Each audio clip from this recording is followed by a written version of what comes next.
Taliban dikabarkan melakukan penggeledahan dari rumah ke rumah mencari perempuan Afghanistan untuk dinikahi anggotanya.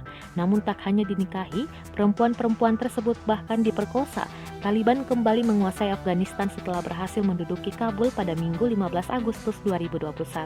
Meski kelompok tersebut telah menjanjikan transisi kekuasaan yang damai dan tanpa pembunuhan balas dendam, kenyataannya kekerasan di sana kian tinggi. Sejumlah pelanggaran hak asasi manusia atau HAM masih kerap terjadi di sana.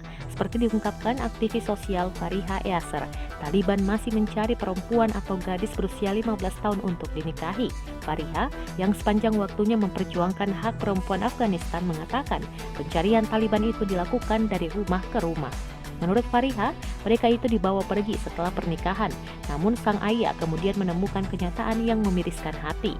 Fariha mengatakan pria tersebut bersama putrinya berhasil melarikan diri, namun jutaan perempuan dan gadis Fariha mengatakan pria tersebut bersama putrinya berhasil melarikan diri, namun jutaan perempuan dan gadis Afghanistan berada dalam bahaya terkait eksploitasi yang sama. Pada masa Taliban berkuasa di Afghanistan, perempuan selalu menjadi pihak yang ditekan.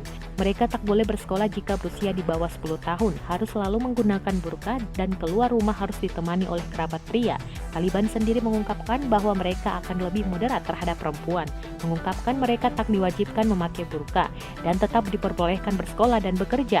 Namun banyak yang skeptis Taliban akan menepati janji mereka.